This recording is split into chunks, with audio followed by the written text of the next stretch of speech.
చూడండి మా చిట్కి పాల సీసాలో పాలు తాగుతుంది. ఇది ఎందుకు ఇలా చేస్తున్నాం అనేది నెక్స్ట్ వీడియోలో ఖచ్చితంగా చెప్తా. అందరికీ చాలా డౌట్స్ వస్తాయి.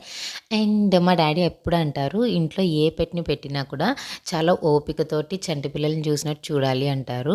ఆవులనైతే పెంచుతున్నాం కానీ ఇంక ఏ పెట్‌ని పెంచము.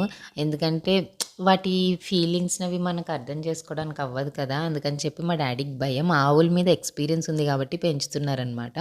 అండ్ సాయంత్రం అయ్యాక ఎగ్జిబిషన్‌కెళ్ళాం. సంక్రాంతి అంటే మన గోదావరి జిల్లాలో ఉన్నంత సంబరం దేశంలో ఏ మూలకెళ్ళినా ఉండదు గాక ఉండదు అనిపిస్తుంది నాకు.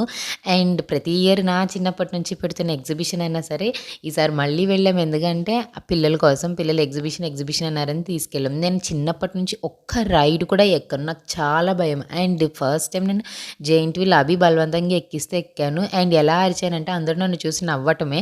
బట్ అభి మాత్రం చాలా కూల్‌గా కూర్చున్నాడనమాట. మీరెలా ఎంజాయ్ చేశారో కామెంట్ చేసి సబ్స్క్రైబ్ చేయడం మర్చిపోకండి.